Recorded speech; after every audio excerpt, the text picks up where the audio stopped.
প্রিয় ভক্তগণ, জয় শ্রীকৃষ্ণ। আজ আমি আপনাদের একটি কাহিনী শোনাব, যা শোনা মাত্রই আপনার জীবনে সুখ শান্তি এবং ধনসম্পত্তির বর্ষা হবে। তো চলুন কাহিনী শুরু করা যাক। ভক্তগণ, একটি জঙ্গলে একটি টিয়া এবং ময়না পাখি প্রেমপূর্বক একসাথে থাকত। তাদের মধ্যে অনেক প্রেম ছিল। একদিন একটি কথা নিয়ে টিয়া এবং ময়নার মধ্যে ঝগড়া হয়ে গেল। টিয়া বলল, এই সংসারে সব থেকে বড় পাপী এবং বিশ্বাসঘাতক হলো নারী। ময়না জবাব দিল, এই সংসারে সব থেকে বড় পাপী এবং বিশ্বাসঘাতক হলো পুরুষ। তারা দুজন একে অপরের সাথে ঝগড়া করছিল। তারপর তারা তাদের ঝগড়ার সমাধানের জন্য শ্রীকৃষ্ণের কাছে গেল আর নিজেদের কথা বলল। শ্রীকৃষ্ণ টিয়াকে বললেন, তুমি কেন বললে যে নারীরা পুরুষদের তুলনায় অপেক্ষাকৃত বেশি পাপী এবং বিশ্বাসঘাতক হয়ে থাকে? আপনি যদি এই কাহিনীটি শুনছেন তো সবটা শুনুন। এই কাহিনী অর্ধসম্পূর্ণ রেখে যাবেন না, কারণ এই পবিত্র কাহিনী সম্পূর্ণ শুনলে আপনার মনের মতো ইচ্ছা অবশ্যই পূর্ণ হবে। তাই এই কাহিনী সম্পূর্ণ শুনুন। আর আপনি যদি শ্রীকৃষ্ণের ভক্ত হন তাহলে ভগবান শ্রীকৃষ্ণকে কখনোই অসম্মান করবেন না। টিয়া তখন শ্রীকৃষ্ণকে বলল, প্রভু, আমি আপনাকে একটি কাহিনী শোনাতে চাই, যার থেকে আমি প্রমাণ করতে পারবো যে নারীরা পুরুষদের তুলনায় অপেক্ষাকৃত বেশি পাপী এবং বিশ্বাসঘাতকতা করে থাকে। শ্রীকৃষ্ণ বললেন, ঠিক আছে, তুমি কাহিনী বলো। তখন মা রুক্মিণী সেখানে এলেন। তিনি বললেন, প্রভু, আমি ওই কাহিনী শুনতে চাই। তখন ভগবান শ্রীকৃষ্ণ বললেন, ঠিক আছে, বসো। তারপর টিয়া ভগবান শ্রীকৃষ্ণ এবং মা রুক্মিণীর সামনে কাহিনী শোনাতে লাগলো। একটি রাজ্যে অগ্রসেন নামে এক রাজা রাজত্ব করত। তার 4টি পুত্র ছিল।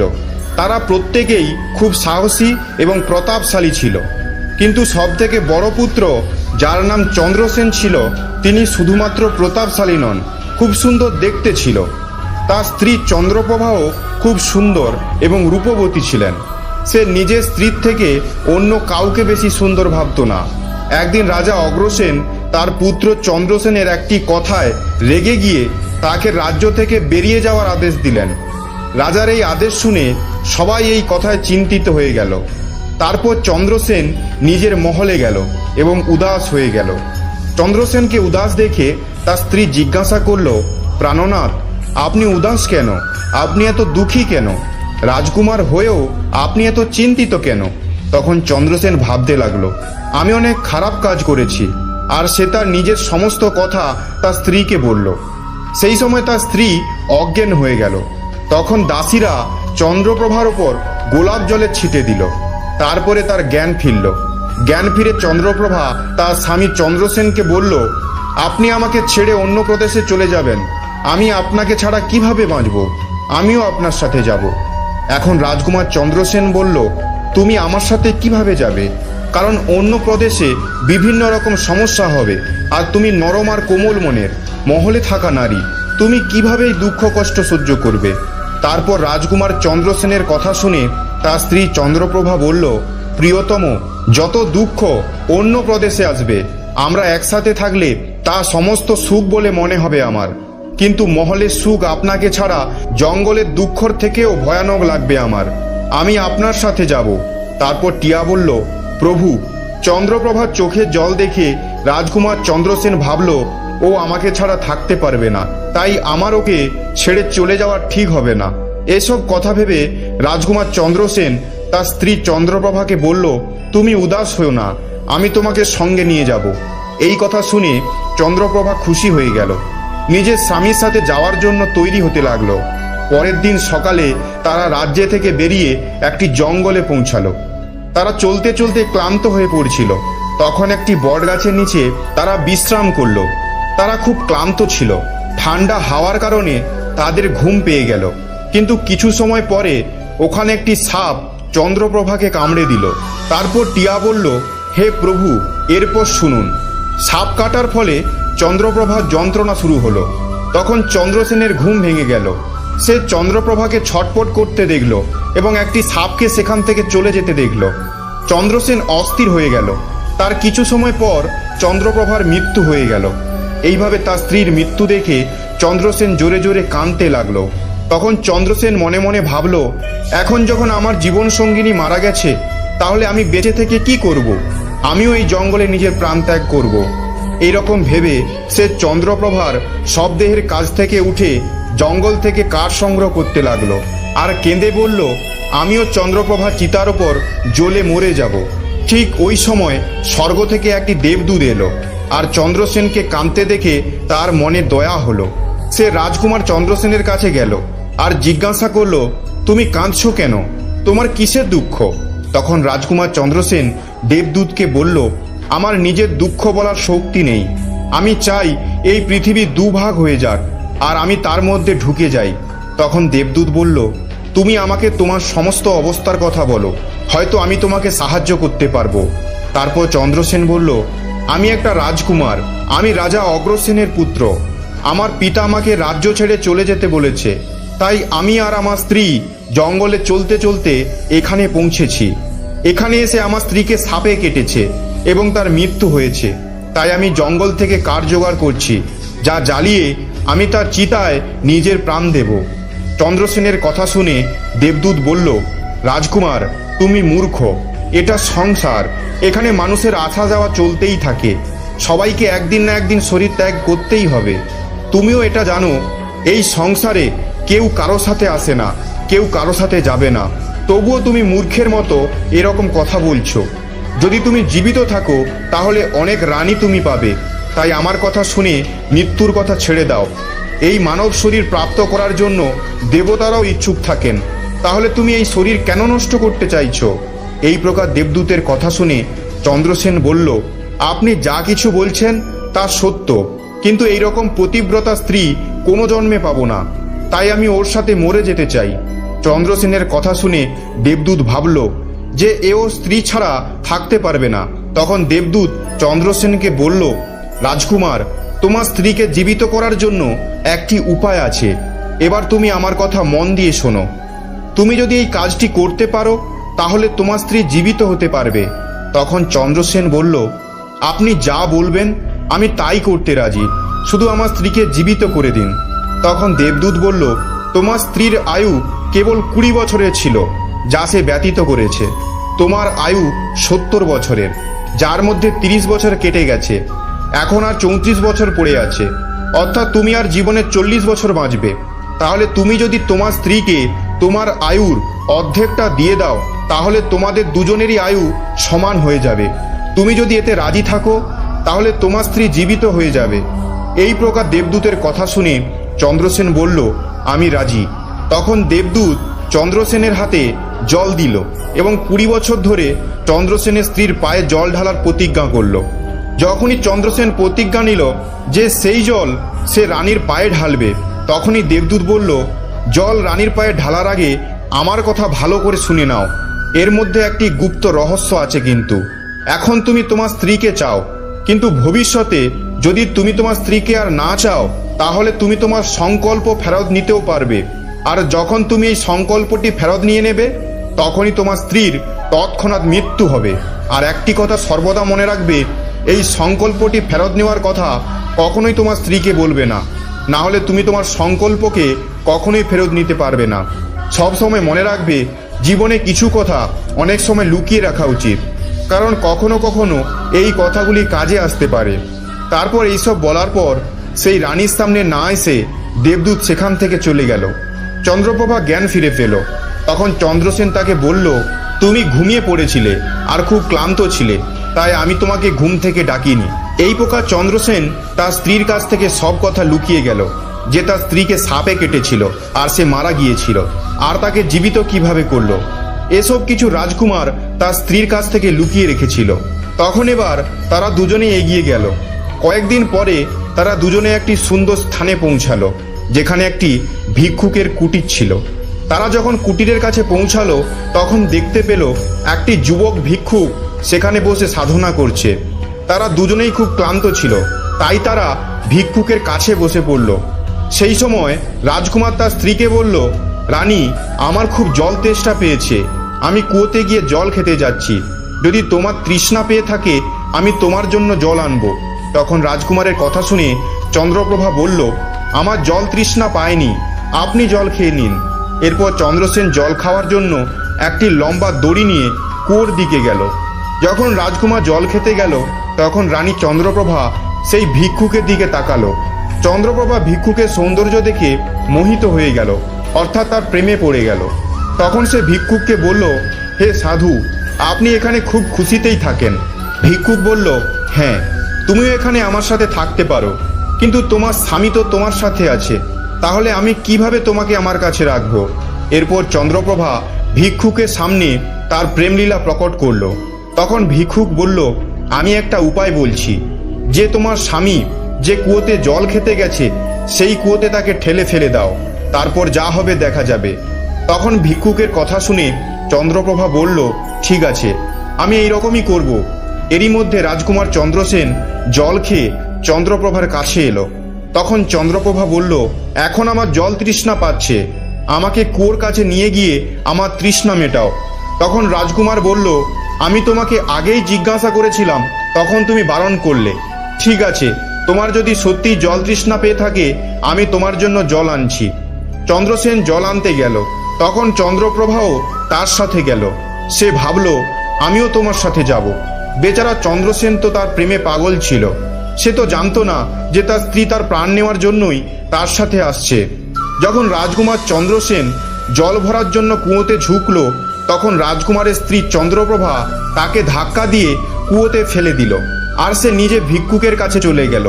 ভিক্ষুক সেই রানীকে নিয়ে একটি রাজ্যে গিয়ে থাকতে শুরু করলো। এখানে দুজনেই খুশি খুশি থাকতে লাগলো। ভিক্ষুক চন্দ্রপ্রভাকে এমন নাচ গান শেখালো যে তার নৃত্য কলার জন্য সে বিখ্যাত হয়ে গেল। ধীরে ধীরে সেই রানী পুরো শহরে প্রসিদ্ধ হয়ে গেল।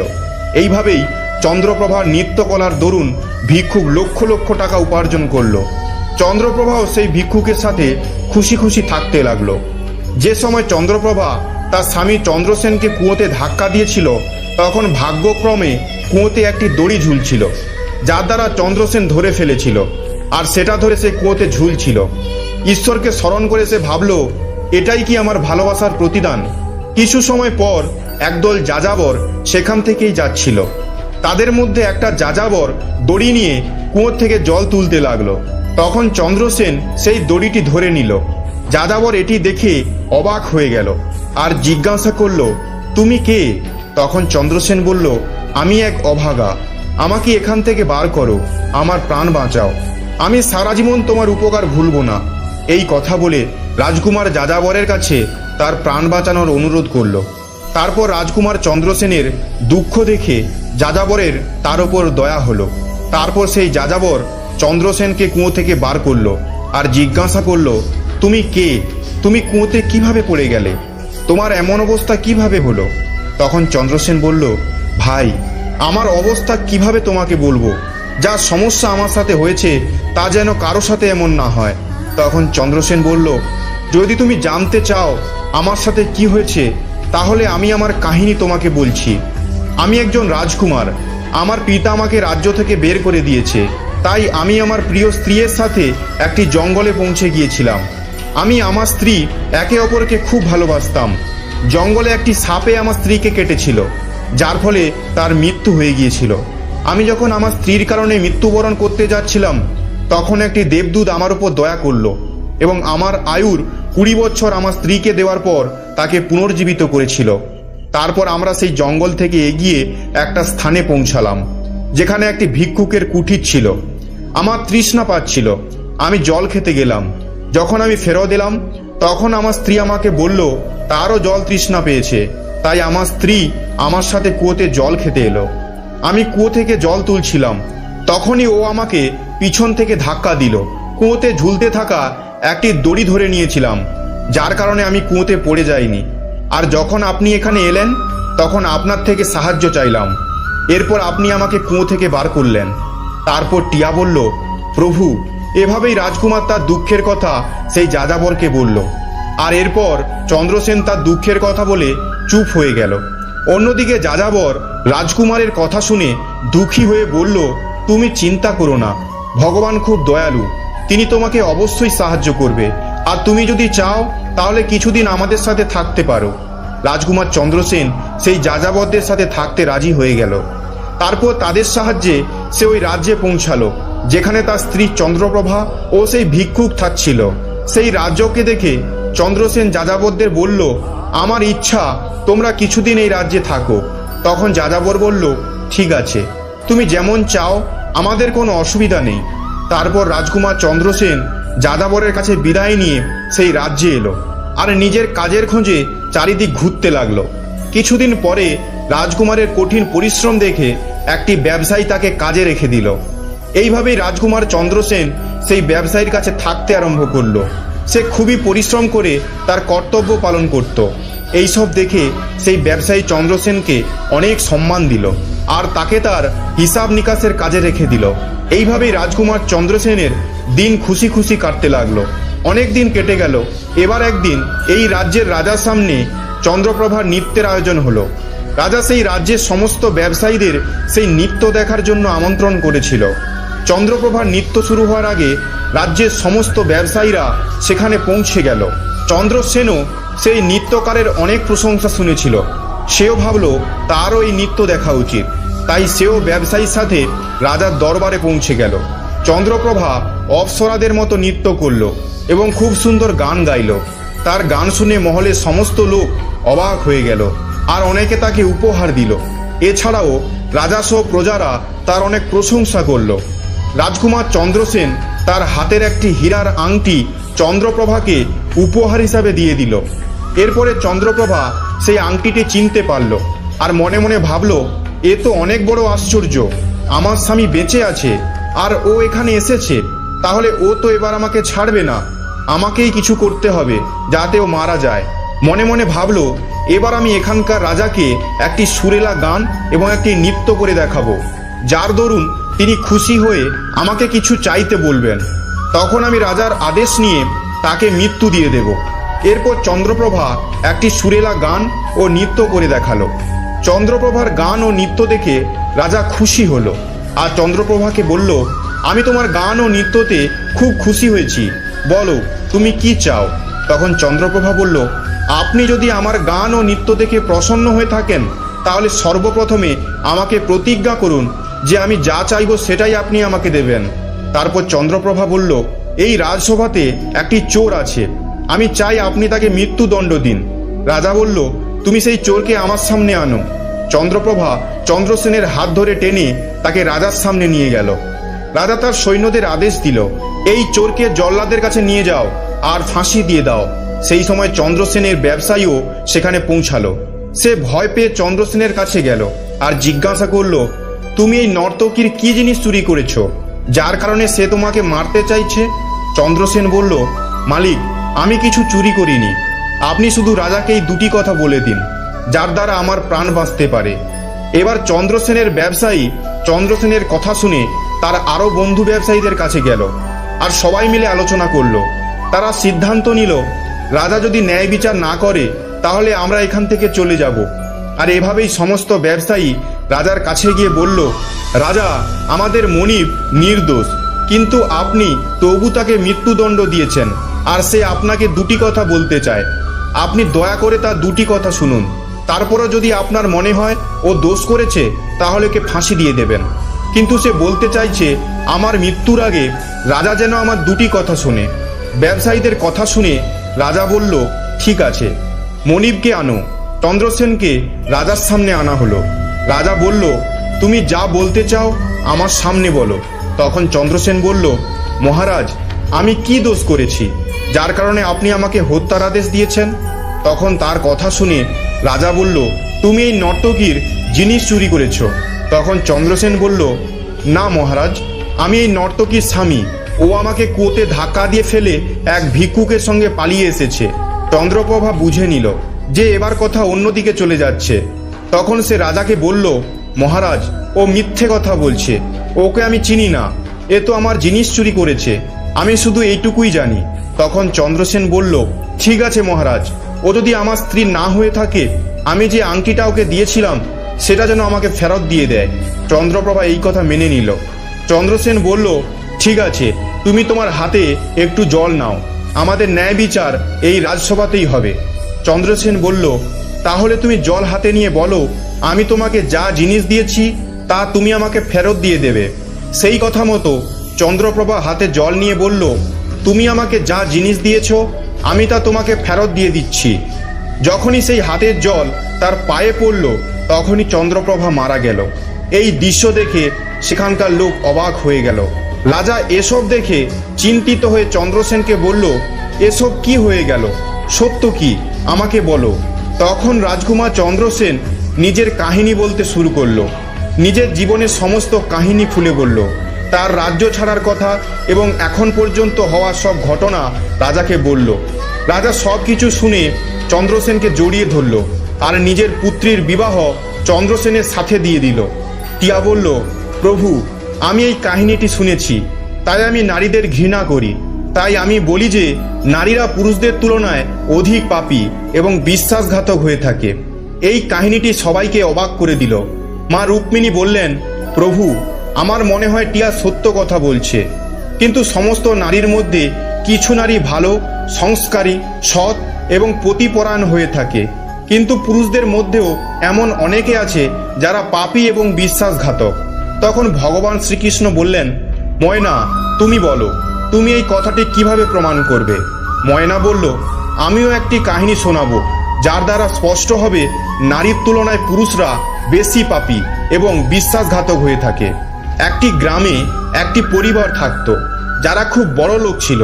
সেই ধনী অর্থাৎ বড় ব্যবসায়ীর পুত্র একটি অদ্ভুত প্রকারের ব্যক্তি ছিল। তার পুত্র এমন জুয়ারি ছিল যে ব্যবসায়ী তার সম্বন্ধে ভেবে ভেবে চিন্তিত হয়ে পড়ত। একদিন তার পুত্র জুয়া খেলছিল আর তার পিতার মৃত্যু হয়ে গেছিল। তবুও সে জুয়া খেলা বন্ধ করেনি, বরং পিতার মৃত্যুর পর সে আরো বেশি করে জুয়া খেলা শুরু করেছিল। আর সবকিছু হেরে গিয়ে সে গ্রাম ছেড়ে অন্য গ্রামের একটি ব্যবসায়ীর কাছে পৌঁছালো আর তাকে বলল, আমার খুব জল তৃষ্ণা পেয়েছে, আমাকে এক গ্লাস জল দেবে? তখন ব্যবসায়ী সেই যুবকটিকে বলল, তুমি কি কাজ করো, কোথা থেকে এসেছো? তার উত্তরে সেই যুবকটি বলল, আমি একটি ব্যবসায়ী আর এখান থেকে যাচ্ছিলাম, ভাবলাম একটু জল খেয়ে যাই। তখন সেই ব্যবসায়ীটা জিজ্ঞাসা করলো, তুমি কি ব্যবসা করো? তখন যুবকটি বলল, ব্যবসা করার সময় আমার সমস্ত জিনিস সমুদ্রে ডুবে গেছে, তাই আপনি যদি আমাকে কিছু সাহায্য করেন তাহলে ভালো হবে। ব্যবসায়ী ছেলেটির কথা শুনে তার কথায় ফেঁসে গেল। তখন ব্যবসায়ী বলল, তুমি তো ভালোই আছো আর ভালোই উপার্জন করো, তুমি কি আমার কন্যাকে বিবাহ করবে? এই কথা শুনে যুবকটি খুব খুশি হয়ে গেল আর বিবাহের জন্য হ্যাঁ বলে দিল। এরপর দুজনের বিবাহ হয়ে গেল। প্রভু, এভাবেই সেই ব্যবসায়ী তার কন্যাকে অনেক টাকা পয়সার সাথে বিদায় জানালো। অন্যদিকে সেই যুবকটি শুধু টাকা পয়সার জন্যই বিবাহ করেছে। এবার বিবাহের পর যখন যুবকটি ব্যবসায়ীর মেয়েকে নিয়ে যাচ্ছিল, সেখানে একটি জঙ্গল পড়ল। সেখানে যুবক ছেলেটি নিজের স্ত্রীকে বলল, দেখো, আমরা এখন জঙ্গলে আছি, কোনো চোর আমাদের গহনা চুরি করতে পারে, তাই তুমি তোমার সমস্ত গয়না আমাকে দিয়ে দাও, আমি সাবধানে রেখে দেব। যুবকটির স্ত্রী তার নিজের স্বামীর ওপর বিশ্বাস করে তাকে সমস্ত টাকা পয়সা গয়না দিয়ে দিল। আর কেনই বা দেবে না, কারণ সে তো তার স্বামী। এরপরে যুবকটি তার স্ত্রীর সমস্ত গয়না, টাকা পয়সা একটি কাপড়ে করে বেঁধে নিল। তারপর তারা জঙ্গলে একটু বিশ্রাম করার সময় যুবকের মনে লোভ উৎপন্ন হলো। তাদের সাথে যাওয়া একটি দাসী, যাকে সেই ব্যবসায়ীটা পাঠিয়েছিল তার মেয়ের দেখাশোনা করার জন্য, সেই যুবকটি দাসীটিকে মেরে তার স্ত্রীকে কুয়োতে ফেলে দিল। আর মনে মনে ভাবলো, আমি তো এর সাথে টাকার জন্যই বিয়ে করেছিলাম, আমি টাকা পেয়ে গেছি। সে ভাবলো তার স্ত্রী জলে ডুবে মারা যাবে। এটাই ভেবে সেই যুবকটি ওখান থেকে চলে গেল। কিন্তু তার স্ত্রী মারা যায়নি এবং কুয়ো থেকে বেরিয়ে আসার জন্য সে চিৎকার করতে লাগলো। কুয়োর কাছ থেকে একটি লোক যাচ্ছিল। যখন সে একটি মহিলার আওয়াজ শুনতে পেল, সে সেই মহিলাটিকে কুয়ো থেকে বের করে আনলো। তারপর কুয়ো থেকে বেরোনোর পর মহিলাটি তার সমস্ত ঘটনা সেই ব্যক্তিকে বলল। ওই ব্যক্তিটি সেই মহিলাটিকে তার পিতার বাড়িতে পৌঁছে দিল। এবার যখন মহিলাটি পিতার ঘরে পৌঁছালো, তখন তার পিতা তাকে জিজ্ঞাসা করলো, তোমার সাথে কি হয়েছে?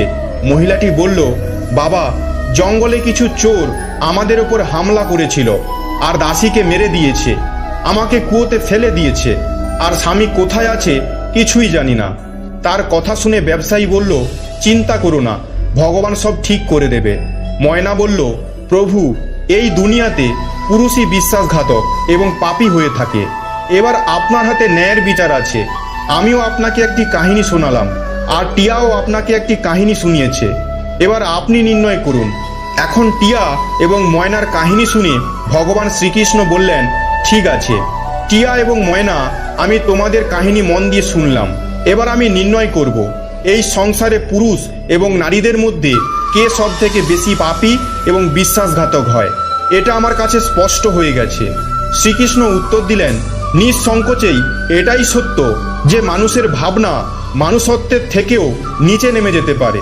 সেই রকম ব্যক্তি সব থেকে বেশি পাপী এবং বিশ্বাসঘাতক হয়ে থাকে, সেটা নারী হোক বা পুরুষ। মানুষদের কোনো রকম পাপ করার আগে ভাবতে হবে এটাকে করা কি ঠিক হবে। পাপী আর বিশ্বাসঘাতক হওয়ার জন্য কোনো জাতের প্রয়োজন হয় না, তা মানুষের ভাবনা এবং কর্মের ফলেই হয়ে থাকে। প্রিয় ভক্তগণ, বাস্তবে মানুষের ভাবনা মনুষ্যত্বের নিচেও নেমে যেতে পারে, সেটাই মানুষকে পাপী এবং বিশ্বাসঘাতক বানিয়ে দেয়। এই ভিডিওটি বলার সময় যদি কোনো ভুল হয়ে থাকে তাহলে আমি ক্ষমা প্রার্থী। আশা করব আপনার এই ভিডিওটি ভালো লেগেছে। আপনি যদি ভগবান শ্রীকৃষ্ণের সত্যিকারের ভক্ত হন তাহলে কমেন্টে জয় শ্রী রাধাকৃষ্ণ অবশ্যই লিখবেন, এবং ভিডিওটি ভালো লেগে থাকলে চ্যানেলটি সাবস্ক্রাইব করে ভিডিওটিতে একটি লাইক করে দেবেন। আপনারা সবাই ভালো থাকবেন, সুস্থ থাকবেন। ধন্যবাদ।